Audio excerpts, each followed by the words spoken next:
अरहतो सम्मा सम्बुद्धस्स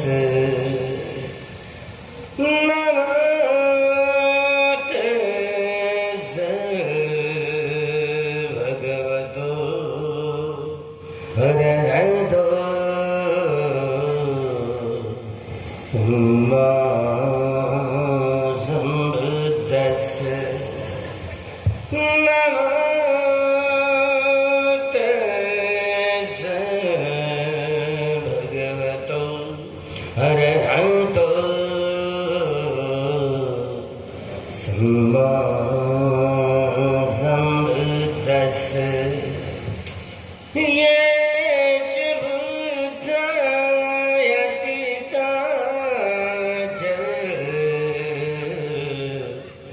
ये च बुद्धायनागता पच्चुपन्ना च बुद्धा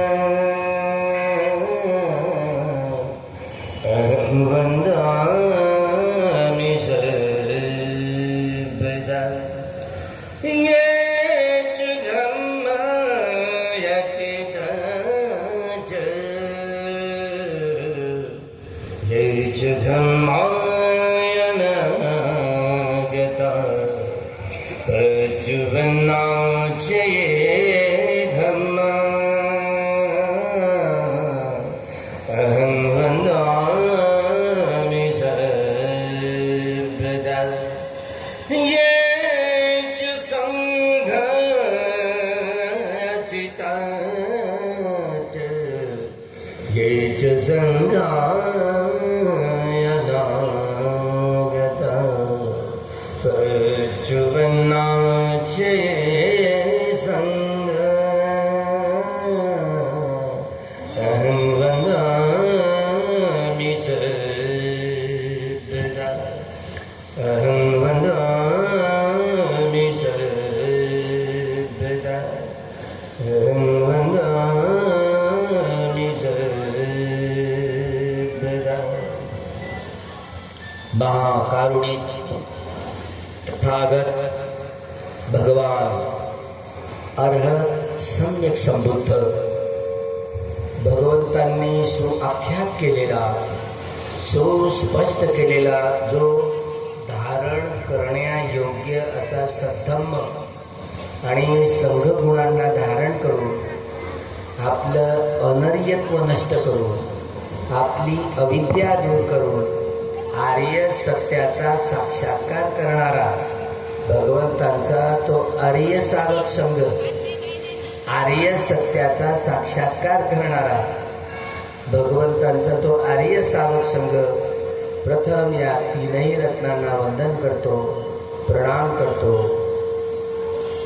नमन करतो आणि ज्या पूजनीय भिक्खू संघाद्वारे जेव्हा केव्हा बुद्ध वाणीवर बुद्धांच्या मूळ वाणीवर जेव्हा केव्हा संदेह उत्पन्न झाला, विचिकित्सा उत्पन्न झाली, तेव्हा पूजनीय भिक्खू संघाद्वारे भगवंतांच्या मूळ वाणीचं रक्षण करण्यासाठी वारंवार संगायनं केली गेली, ज्यामुळं भगवंतांच्या वाणीतनं प्रसवलेले 82,000 धम्मस्कंद आणि अरहंतांच्या वाणीतनं प्रसवलेले 2,000 धम्मस्कंद एकूण 84,000 धम्मस्कंदांमध्ये हा साठा संग्रहित झालेला आहे.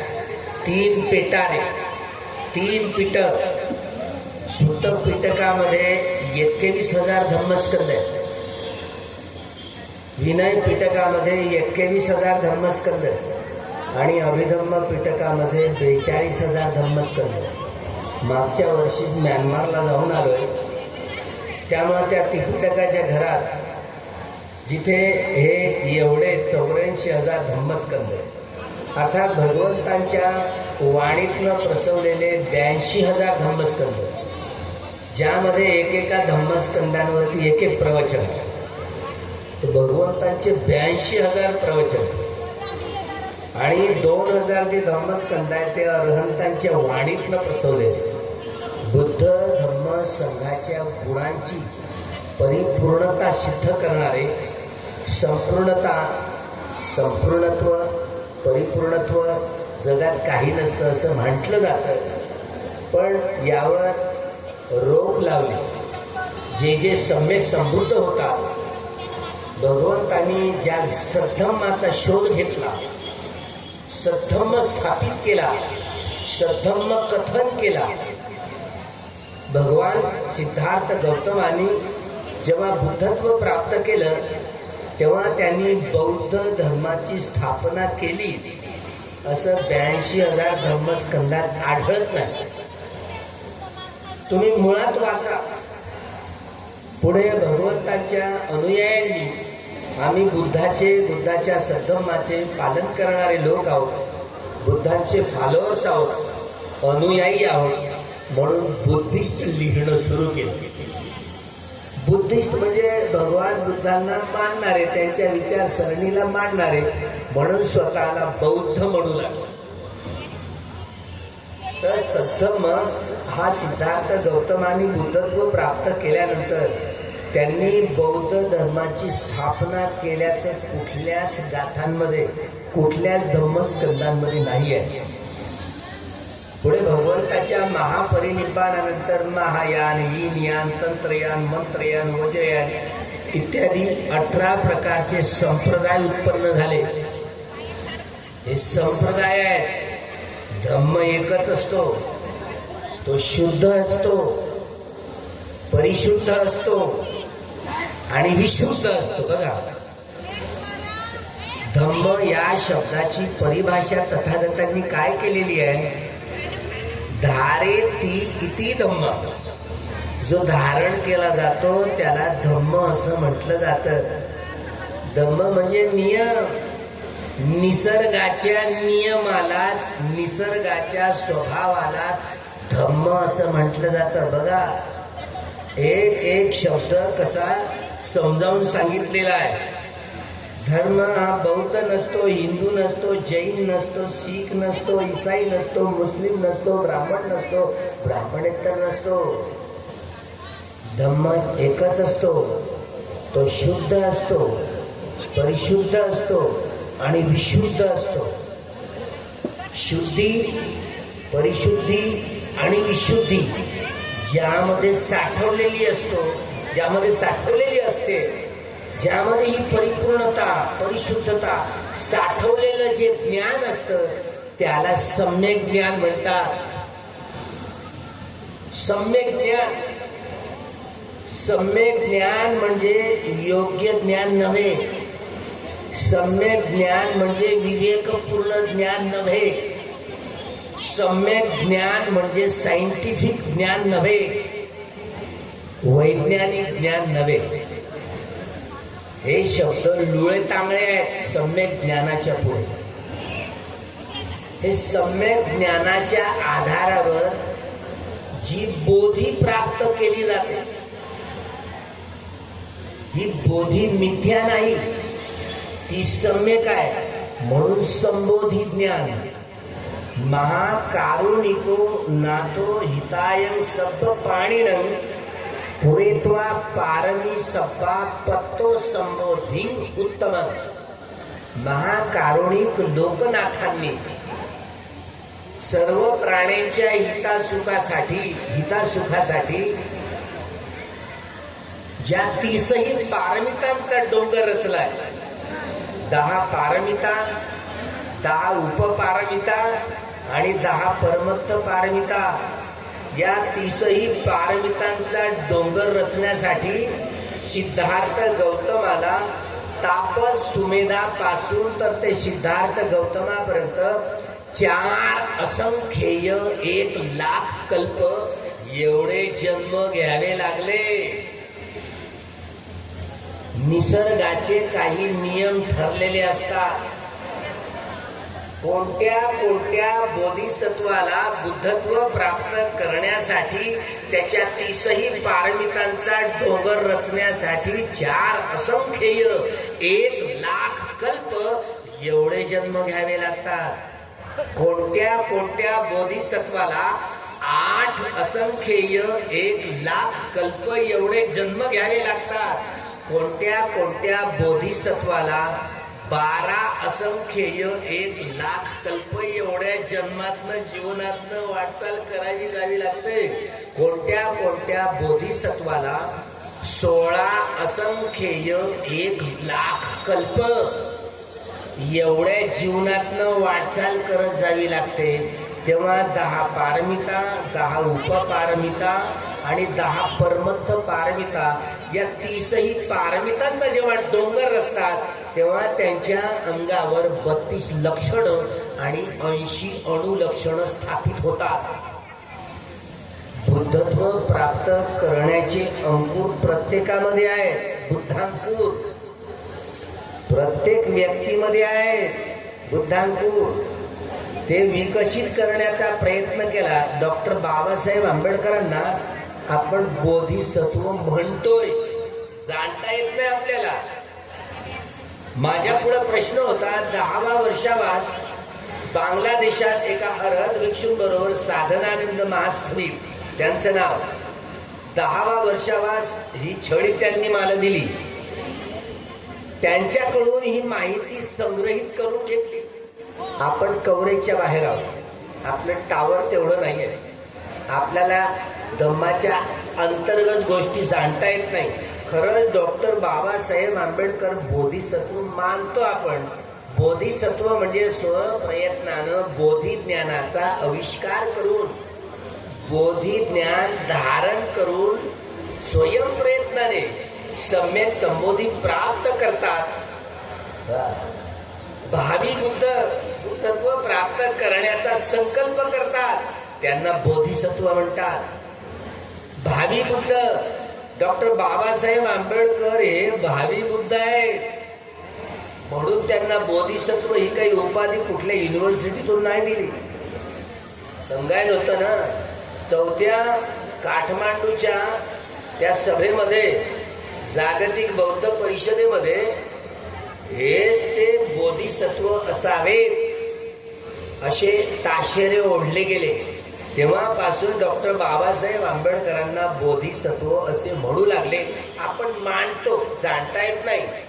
कोण जाणतं? ज्यांच्याकडे ही दृष्टी आहे, जे सम्यक संबुद्ध झाले, पश्चेत बुद्ध झाले आणि सावध बुद्ध, ज्यांनी अर्हत्व प्राप्त केलेलं असतं त्यांना सावध बुद्ध म्हणतात. निसर्गाचे काही नियम ठरलेले असतात.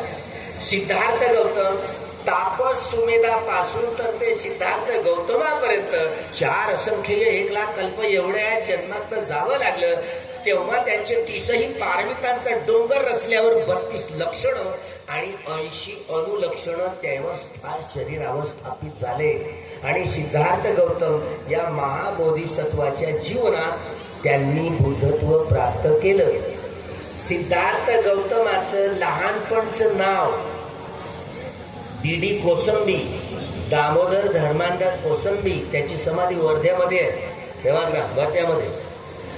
त्यांनी त्यांच्या ग्रंथामध्ये लुंबिनी मधला जो स्तंभलेख आहे, त्या स्तंभावर लेखन लिहिलेलं आहे.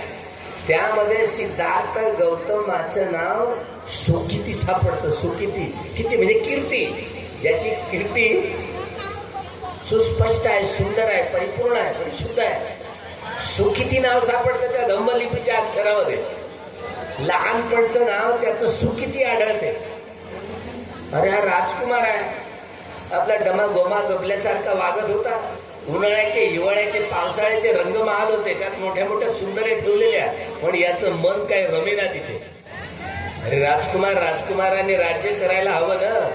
लग्नाच्या चर्चा झाल्या तेव्हा याला सिद्धता करावी लागली.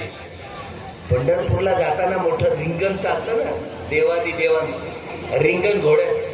जेव्हा लग्नाची वेळ आली, हा राजा आहे, पराक्रमी, राज्य चालवू शकेल का, म्हणून घोडपागे काम करणारा जो घोड्यात काळा घोडा आणलाय आणि त्याची जे आयाळ पकडून जे खोगीर सिद्धाच्या ज्या सुकिती या राजकुमाराने ते काढून टाकलं.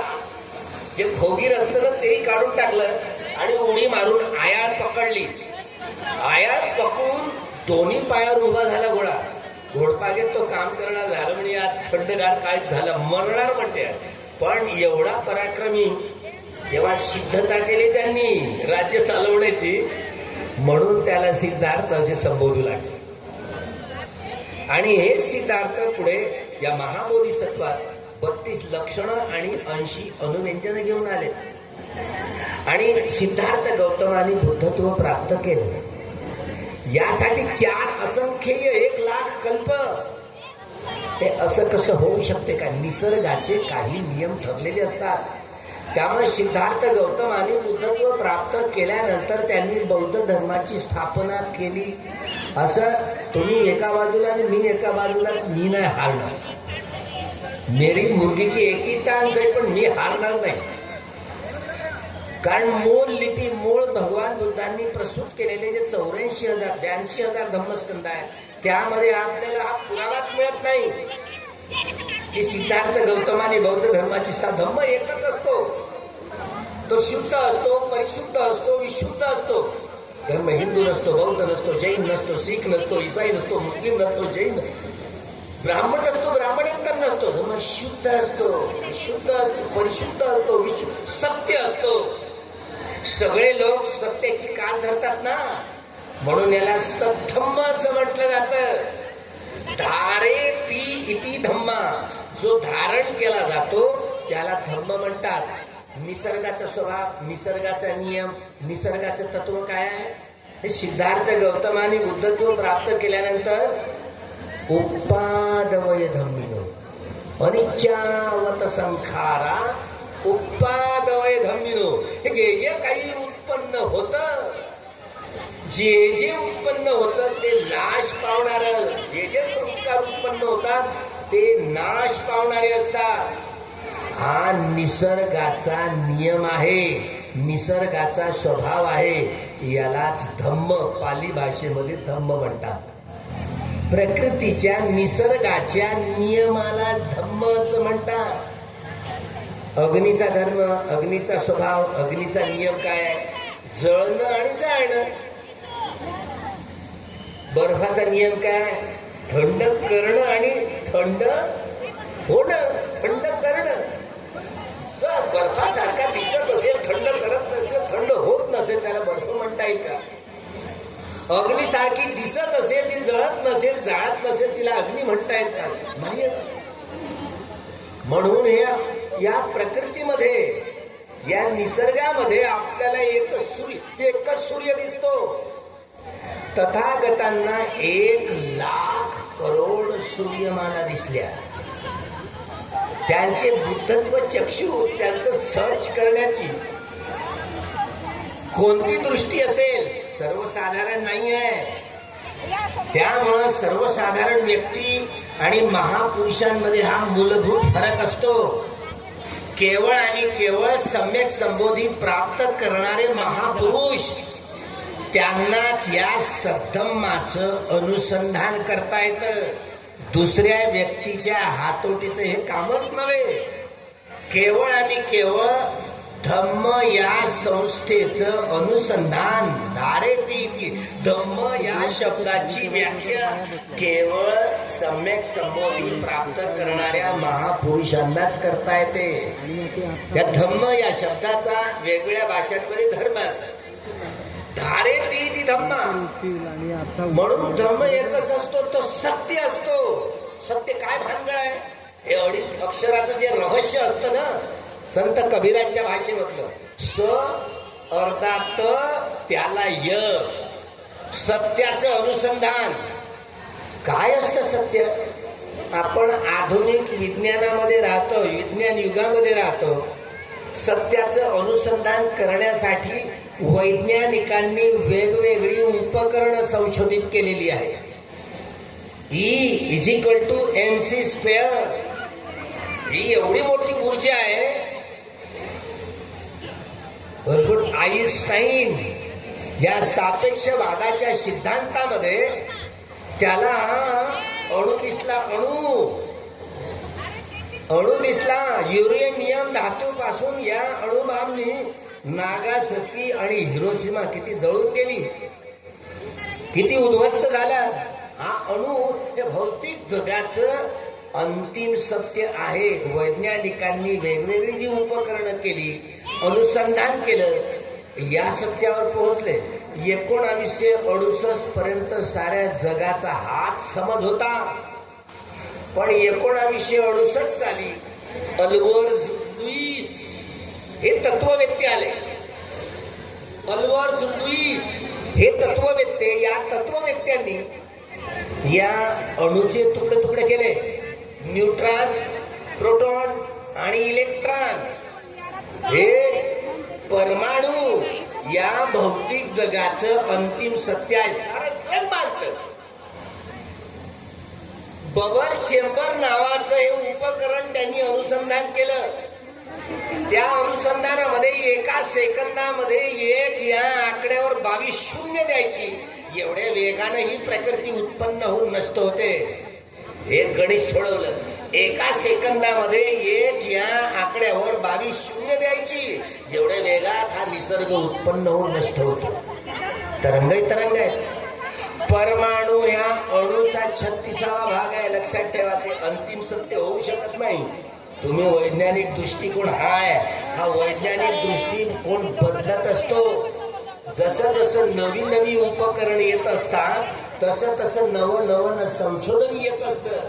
त्या संशोधनाचा, वैज्ञानिक संशोधनाचा स्वीकार आपल्याला करावाच लागतो.